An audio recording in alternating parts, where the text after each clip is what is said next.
नमस्कार, पत्रिका न्यूज़ में आपका स्वागत है। मैं लाली कोस्टा आपका स्वागत करता हूं। आज हम मौजूद हैं होलिका उत्सव को लेकर। होलिका उत्सव 9 या 10 तारीख की बात हो रही है, तिथियों में भ्रम है।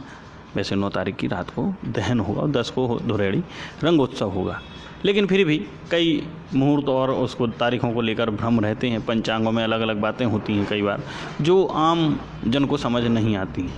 साथ ही रंग पंचमी की बात करें तो पंचमी उत्सव भी हमारे मालवा या रेवांचल एरिया की बात करें क्षेत्रों की, तो वहाँ पर बहुत धूमधाम से मनाई जाती है। उसको लेकर भी है।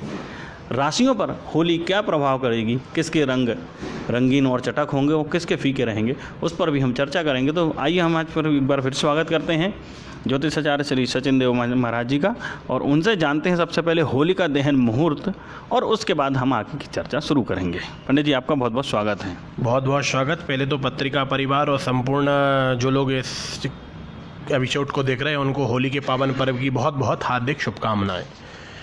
तो हम सबसे पहले तो होलिका दहन के मुहूर्त के विषय में चर्चा करें। होलिका दहन का जो पावन दिन है वो दिनांक 9 तारीख दिन सोमवार को पूर्णिमा तिथि, पूर्वा फाल्गुनी नक्षत्र, घृति योग और विष्टिकरण दिन रहेगा और सिंह राशि का चंद्रमा निरंतर गोचर करेगा। पूर्णिमा तिथि रात्रि 11:37 तक निरंतर रहेगी और पूर्वा फाल्गुनी नक्षत्र रात में 1:20 तक रहेगा। तो ये तो अभी ये होलिका दहन को लेकर भी कई भ्रांतियां हैं। कुछ लोग भक्त प्रहलाद को घर ले जाते हैं, कुछ क्या मान्यता होती है कि इन्हें नहीं लाना चाहिए। होलिका दहन की विधि क्या है? देखिए, होलिका दहन की जो विधि है, तो पहले तो जिस दिन होलिका दहन हो उस दिन होलिका जहाँ पर रखी जाती हो वहाँ पर होलिका दहन का जो विधान है, उस दिन हम पहले होलिका जी के स्थान पर जाएं, वहाँ पर पंचोपचार पूजन, धूप दीप नैवेद्य नाना प्रकार से होलिका का पूजन अर्चन वंदन इत्यादि करें और 7 प्रकार के जो खड़े अनाज हैं अपने सिर से उतार के होलिका जी में दहन करें, जिससे हमारे जीवन में आ रही बाधाओं का शमन हो जाता है। और होलिका का विधान यदि दहन करना हो, जो दहन करने वाला होता है उसे क्या नियम पालन करना चाहिए? देखिए, होलिका दहन का जो नियम, उसमें नियमों की कोई विशेषता नहीं कही गई है। होलिका का पूजन का विधान है, दहन का विधान है, सही समय में सही मुहूर्त पे, क्योंकि इस दिन जो पूर्णिमा तिथि है वह रात्रि 11:37 तक है। इसलिए प्रयास करें कि रात्रि 11:37 के पहले होलिका का दहन कर लें। जो होलिका दहन का सबसे उत्तम मुहूर्त बताया गया है जो प्रदोष काल में है, 6:26 से 8:52 में होलिका दहन का श्रेष्ठ और श्रेयस्कर मुहूर्त कहा गया है। और उसके पूर्व यदि आप विलंब से करना चाहें तो 11:16 के पहले होलिका दहन कर लें, जिससे ये मुहूर्त पे कार्य हो जाते हैं। होलिका में मूल रूप से प्रतिमाओं का महत्व तो खैर अभी है, उसमें मूल रूप से किन किन चीज़ों का दहन किया जाता है? देखिए, होलिका में सबसे पहले तो मूर्ति तो एक विषय है। मूर्ति के साथ हम एक वृक्ष को, लकड़ियों को, जो नई बालियां हमारे यहाँ खेतों में नई फसलें जो आती हैं उनकी बालियों को, कुछ कंडे के उपले आदि इत्यादि, जिससे प्राकृतिक वातावरण अनुकूल बने, उसकी सकारात्मक ऊर्जा वातावरण में रहे, और इस प्रकार से इन वस्तुओं का दहन होलिका जी में किया जाता है। और होली की राख जो दहन की बात कर रहे हैं अभी हम, तो होली की राख और उसकी आग घर में ले जाने की परंपरा है, उसके पीछे वैज्ञानिक कारण क्या है और ये जो हमारे शास्त्र क्या कहते हैं उस पर? देखिए, उनके वैज्ञानिक और आध्यात्मिक रहस्य दोनों ही उद्घाटित मैं आपके सामने करता हूं। पहले हम वैज्ञानिक रहस्यों के विषय में बात करते हैं। जो होलिका दहन के उपरांत राख को हम घर में ले जाते हैं, या कई लोगों को आपने देखा होगा कि होलिका के अग्नि से कुछ जल गर्म करके वो जल भी ले जाके स्नान किया जाता है। तो हर एक व्यक्ति की देह में, चाहे वो स्त्री हो चाहे पुरुष हो, सकारात्मक और नकारात्मक ऊर्जाएं होती हैं। ऊर्जाओं के समन हेतु जब हम होलिका की राख, हर घर में यदि हमारे वर्ष भर में जो होलिका की दहन की जो राख है, यदि हम अपने घर के आंगन में या घर के मुख्य द्वार पर उन्हें छिड़क दें, तो जिससे हमारे घर की नकारात्मक ऊर्जाएं नष्ट हो जाती हैं। और होलिका की अग्नि से, प्रचंड अग्नि से हम जल को उबाल करके उससे स्नान भी करते हैं, तो हमारे शरीर में जो नेगेटिव ऊर्जाएं हैं वो खत्म होती हैं। और साइंटिफिकली भी, क्योंकि यदि वैज्ञानिक रहस्यों का जानने का प्रयास करें, क्योंकि होलिका दहन का जो समय है वो ऋतु परिवर्तन का समय, क्योंकि शिशिर ऋतु से वसंत ऋतु को, इसको ऋतुओं की संधि कहा जाता है। तो जब ऋतुओं की संधि कहीं होती है तो कई प्रकार के वायरस उत्पन्न होते हैं वातावरण में। तो उन वायरसों को यदि हम अग्नि से, जल से स्नान करते हैं, दग्ध अग्नि के जल से, तो हमारे शरीर से उन बैक्टीरिया वायरसों का समापन भी हो जाता है। इसमें त्वचा रोगों से संबंधित उपटन लगाने की एक परंपरा जो हमारे बुंदेलखंड और हम जबलपुर के आसपास देखते हैं वो रही है। इसका क्या कारण है और किस तरह से इसको मान्यता है? बहुत ही उत्तम प्रश्न है। अभी मैंने आपको इसका साइंटिफिकली उपटन का मतलब, उपटन जब हम शरीर में आटे और बेसन और कुछ तेल का मिश्रण करके शरीर में लेप लगाते हैं और वो लेप को अपने शरीर से उतार के जब होलिका दहन का समय होता है उसका एक पुतला या उसका एक गोला बना के जलती हुई अग्नि में हम छोड़ देते हैं। तो इसका पहले हम आध्यात्मिक रहस्य बता दें, क्योंकि जब हम शरीर में बेसन और आटे का लेप करते हैं तो हमारे शरीर में अनेकों प्रकार की जो अनिष्ट तरंगें रहती हैं, जो अनेक प्रकार की नकारात्मक ऊर्जाएं हमारे देह में संचारित होती हैं।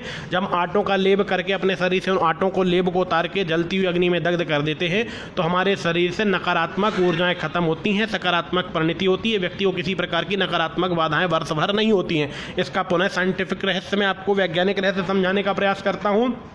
मैंने पुनः भी इसके पूर्व भी कहा, ये ऋतु परिवर्तन का समय है। जब हम साइंटिफिकली यदि हम देखते हैं तो प्रत्येक जीवधारी के शरीर में अनेकों प्रकार के रोम छिद्र होते हैं।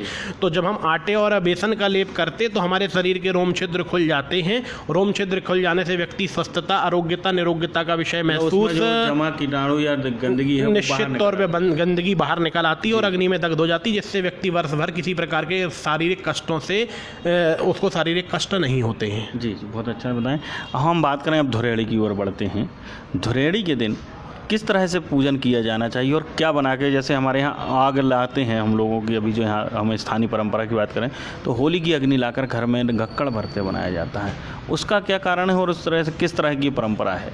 देखें, अभी पहले अपन इस विषय को, ये बहुत ही अति उत्तम प्रश्न है, इस विषय का भी हम आंसर करते हैं। तो जब धुड़ेरी की जो अग्नि, धुड़ेरी के दिन जो हम होलिका दहन के दिन जो अग्नि लाते हैं उससे ज्वलित अग्नि से यदि हम पकवान बना लेते हैं तो उसमें भी अनेकों प्रकार की नकारात्मक ऊर्जाएं समाप्त होती है और सकारात्मक ऊर्जाओं का संचार होता है। इसलिए उस दिन अग्नि से दग्ध भोजन बनाने से विशेष करके लाभ व्यक्ति को जीवन में प्राप्त होता है।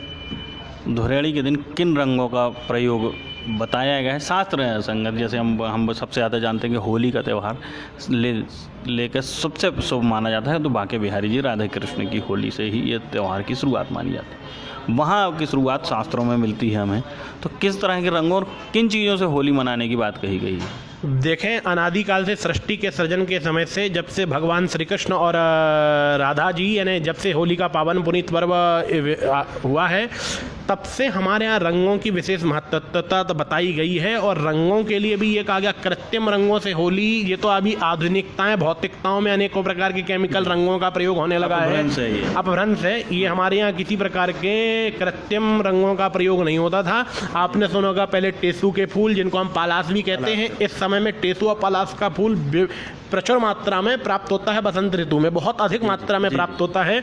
तो पहले टेसू के फूल या पलास के फूलों को सुखा करके उसके पीले रंग का बहुत सुंदर रंग बनाया जाता था, उससे सारी होली का खेलने का विधान था। उसका भी एक बहुत ज़बरदस्त वैज्ञानिक रहस्य है। पहले हमारे जो ऋषि मुनि थे, जिन्होंने आज से उस समय को देखते हुए करोड़ों वर्ष आगे तक की परिकल्पना उन्होंने कर ली। जब टेसू के फूल में भी, ये साइंटिफिकली विषय है, टेसू के फूल में भी अनेकों प्रकार के असाध्य रोगों को दूर करने की सामर्थ्य होती थी। क्योंकि पहले के समय में, पहले मैंने अभी पुनः आपको कहा ऋतु परिवर्तन का समय, इसमें अनेकों प्रकार के बैक्टीरिया, वायरस होते हैं। और जब हम होलिका दहन के दिन, जो हमारे यहाँ जो वैज्ञानिक रहस्य, जब होलिका का दहन भी होता है तो ये थोड़ा सा इसका हम आध्यात्मिक चिंतन करें, वैज्ञानिक चिंतन करें कि जब होलिका का दहन होता तो इतनी अधिक मात्राओं में, क्योंकि पूरे भारत में लाखों करोड़ों की तादाद में होलिकाओं का दहन होता है, तो ये दहन की क्या इंपॉर्टेंस है, क्या महत्वता है? कहते जब होलिका का दहन होता है तो वातावरण में उष्णता आ जाती है, क्योंकि अग्नि रहेगी तो वातावरण में उष्णता होगी। और जब उष्णता आती है तो उष्णता आने के कारण अनेकों सारे बैक्टीरिया, वायरस जो हैं, हानिकारक बैक्टीरिया, वायरस हैं, जो वातावरण में जब उष्णता का माहौल डेवलप हो जाता है तो वातावरण बिल्कुल हानिकारक बैक्टीरिया नष्ट कर देता, जिससे इस समय में चेचक, त्वचा संबंधी रोग, मलेरिया, चिकन पॉक्स आदि इत्यादि रोगों से वह हमें संरक्षण, संवर्धन भी प्राप्त कर लेते। उससे सारे नकारात्मक बैक्टीरिया जो हैं नष्ट हो जाते हैं। और टेसू के फूल का जो पहले रंग बनाया जाता था, कृत्रिम रंगों से खेलने की हमारे यहाँ विधान नहीं है।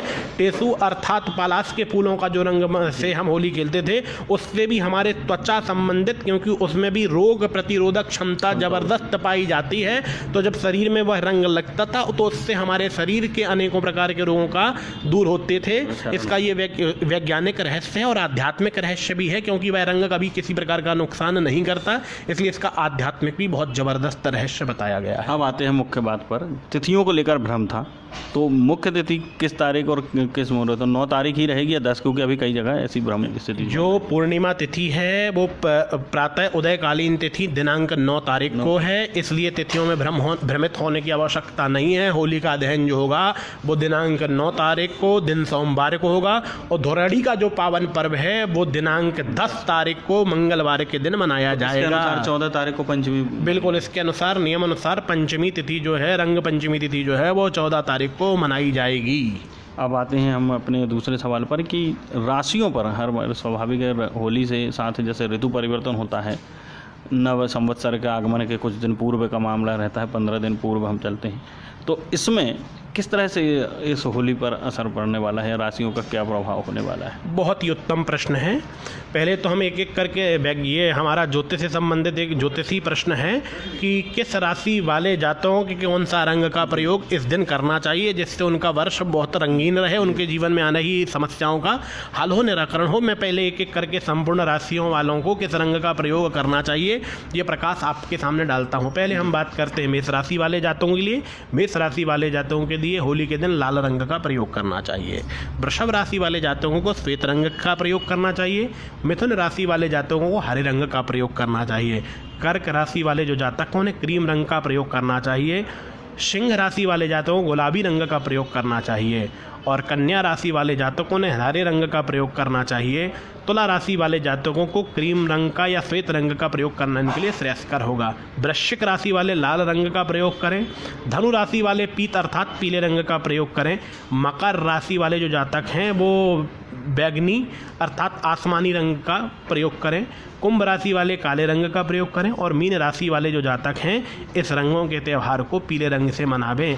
और रंगों को जब हम रंगों का जब प्रयोग करें तो किसी प्रकार के कृत्रिम केमिकल वाले रंगों का प्रयोग ना करें। अबीर गुलाल का प्रयास करें, और अबीर गुलाल का प्रयोग हम करें, और पहले उसका प्रयोग करने के पहले, क्योंकि होली का पर्व का संबंध भगवान श्री कृष्ण और राधा रानी श्री धाम वृंदावन में विश्व की प्रसिद्ध होली, और भगवान श्री कृष्ण इसके अधिष्ठात्र देव हैं। तो होली का जिस दिन होली का पावन धुरड़ी का पर्व आप मनावें, भगवान श्री कृष्ण को पहले लाल रंग से या पीत रंग की गुलाल उनको आच्छादित करें, उनका पूजन करें, अर्चन करें। फिर उन रंगों का प्रयोग करने से उसकी महत्वता विशेष करके शास्त्र में बढ़ जाती है। इस बार कोई ऐसे कोई ग्रह की स्थिति तो नहीं बन रही है या बन रही है कि किस राशि के लिए अच्छी रहेगी, किसके लिए नहीं रहेगी? कुछ राशियों के लिए सावधानी या सब विशेष? बहुत ही अच्छा प्रश्न है। कुछ राशि वाले जो जातक हैं जिनके लिए विशेष सावधानी रखना चाहिए, किसी अनिष्ट का कुछ अनिष्ट प्रकार के द्योतक हो सकते हैं। जैसे मैं बात करता हूँ मेष राशि वाले जातक, वृश्चिक राशि वाले और धनु और मकर राशि वाले जो जातक हैं उनके लिए विशेष करके सावधानी रखने की आवश्यकता है। किसी प्रकार का वाद विवाद ना करें, वाक्पटुता का प्रयोग ना करें, वाहनों को सावधानी रखें। इनके लिए कुछ अनिष्ट का द्योतक हो सकता है, कुछ चीज़ों में सावधानी रखें। यदि इन राशि वाले जातकों को किसी प्रकार के अनिष्ट हो रहे हैं तो उनके उपार्जन भी मैं इनको बता देता हूं। जिन राशियों की अभी मैंने बात करी जिनके लिए ये समय कुछ अनुकूल नहीं होने वाला है, कुछ उपाय होलिका दहन के दिन बहुत से उपाय टोटके इत्यादि करे जाते हैं। तो अभी उन विषयों पर भी अपन बात करेंगे। पहले इन 4 राशियों का मैं उपाय बता दूं। यदि इन जिन राशि वालों के लिए मैंने अनिष्ट बताया गया है, प्रयास करें 7 प्रकार का जो खड़ा अनाज हो अपने सिर से 7 बार उतारें। जब होलिका का दहन हो रहा हो उस समय अपने सिर से 7 बार उतार करके जलती हुई होलिका में प्रज्वलित अग्नि पर समाहित कर दें और 7 परिक्रमा होलिका करें, उससे उनके अनिष्ट का निवारण हो जाता है। अब जो अभी बात छूट गई थी कि किन के लिए किस तरह की रहेगी, तो आगे ये बात एक चीज़ और आती है कि होली में एक जो रंगों की बात होती है, तो रंगों के साथ में एक और आती है कि हाँ इस दिन तंत्र क्रियाएँ भी कई बार लोग होती हैं होलिका दहन पर, खासकर तांत्रिक या टोटके जो इनकी बात होती है। सुख समृद्धि के लिए टोटके कौन से? क्योंकि अमूमन सुख समृद्धि की कामना ही होली के साथ की जाती है। देखिए, होलिका दहन की रात्रि को हम अहोरात्रि कहते हैं जी। शास्त्र में इस रात्रि को अहोरात्रि कह के संबोधन करा गया है, और अहोरात्रि में किए हुए किसी प्रकार के प्रयोग विशेष करके फलदायी होते हैं।